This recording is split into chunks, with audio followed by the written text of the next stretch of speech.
Salut à toi, nouvelle vidéo aujourd'hui. Qu'est-ce qu'un bénéfice secondaire en PNL? Si tu es coach ou thérapeute, les clients viennent te voir pour régler un problème. Dans un premier temps, de prime abord, tu veux les aider vite, rapidement, à éliminer, à éradiquer le problème et en partie c'est une bonne chose. Cependant, lorsque tu veux faire ça, lorsque tu veux éradiquer un problème chez ton client, il faut que tu prennes une notion en compte, c'est le bénéfice secondaire. Chaque problématique peut avoir une fonction positive et peut-être même plusieurs fonctions positives. Et ça signifie que si tu enlèves le problème directement, tu risques d'enlever avec le ou les bénéfices secondaires en question. Prenons un exemple concret que tu puisses t'approprier. Une personne vient te voir pour arrêter de fumer. Dans un premier temps, certains praticiens se disent « je vais les dégoûter du tabac, comme ça ils seront écœurés, ils n'auront plus jamais envie de fumer ». Alors c'est une possibilité, cependant cette méthode-là est un petit peu archaïque car elle ne prend pas en compte ces fameux bénéfices secondaires. Si jamais tu es joueur, fais pause là tout de suite maintenant à cette vidéo et tu vas commencer à réfléchir à quels pourraient être les bénéfices secondaires au fait de fumer. Vas-y, à toi de jouer.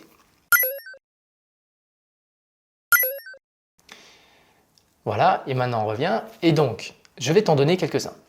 La première qui est évidente, c'est se détendre. Les personnes qui prennent des cigarettes et fument des cigarettes veulent se détendre. Ils sont stressés et en fumant, temporairement, pouf, ça va les calmer. Donc le premier bénéfice secondaire, c'est se détendre.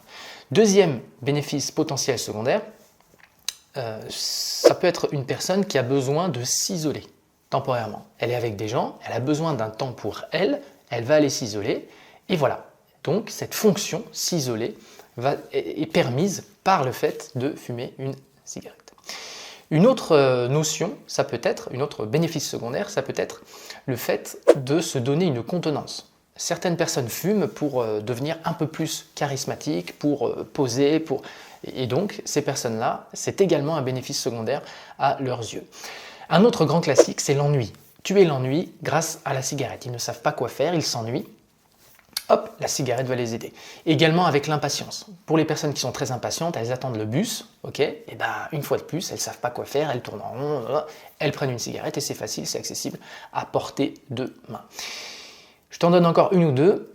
Certaines personnes, aussi bizarres que ça puisse paraître, ont besoin de planifier. Et la cigarette les aide à planifier. Donc en fait, c'est une espèce de transe, entre guillemets, où ils vont s'isoler et là, ils vont commencer à réfléchir, à planifier leurs vacances, Noël, ou je ne sais pas trop quoi d'ailleurs. Et donc, le support, c'est la cigarette. Donc tu vois que là, déjà, il y a 5, 6, on peut en trouver encore plein, de bénéfices secondaires au fait de fumer. Et donc, souviens-toi que si jamais tu dégages directement le problème, tu vas dégager en même temps les bénéfices secondaires. Donc, première notion très importante, le fait de fumer est une solution ou une tentative de solution à un autre niveau. Ok? Donc, premier exemple, pour se détendre, la cigarette est une excellente solution. Pour réussir à planifier, la cigarette est une excellente solution. Pour arriver à se donner de la contenance, la cigarette est une bonne solution. Pour réussir à planifier, organiser sa journée, la cigarette est une bonne solution, et ainsi de suite. Donc, première notion très importante pour toi, à chaque fois qu'une personne viendra te voir pour régler un problème, pose-toi la question dans ton fort intérieur, ok, qu'est-ce que ça peut régler comme problème? Là, on parle de la cigarette, c'est juste très concret, on va dire, mais pour les autres problématiques, ça peut être exactement du même acabit. Ok, donc pose-toi la question, quand bien même la personne, je sais pas, grignote, te dire, ok, qu'est-ce que ça peut maintenir comme fonction positive? Et donc tu vas me dire, ouais mais Gilles, comment on fait du coup, puisqu'il y a des bénéfices secondaires? Eh bien, il faut, 1, les identifier avec la personne, et 2, arriver à les isoler pour pouvoir trouver une autre solution.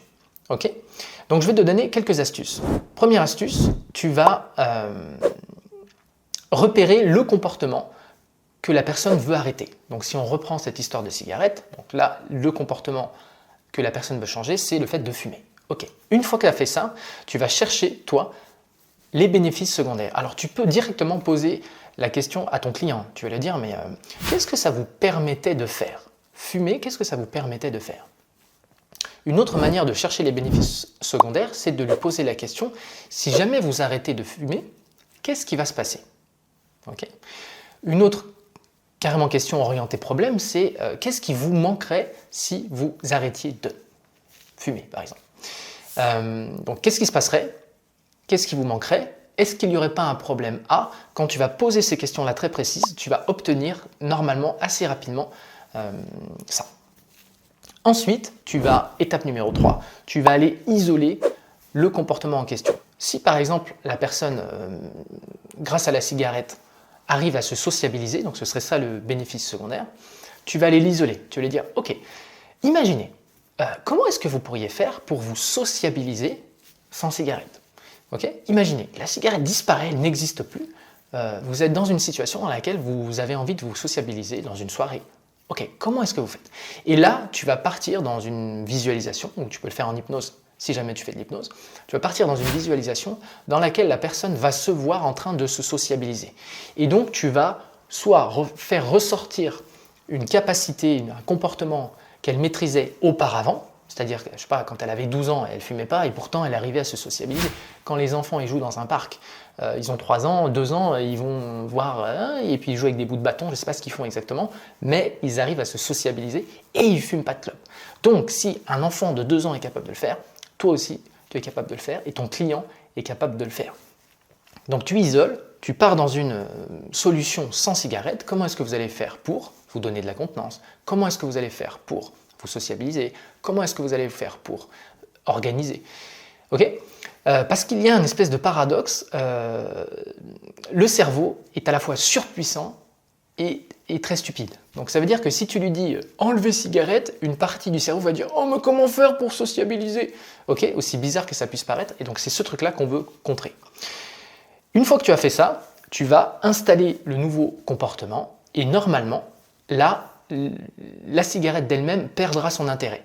Une fois que la personne sait qu'elle peut planifier, qu'elle peut s'organiser, qu'elle peut s'occuper, qu'elle peut sans cigarette, alors la cigarette vraiment va perdre énormément d'importance puisque tu auras cassé le lien entre planifier et fumer une cigarette, par exemple.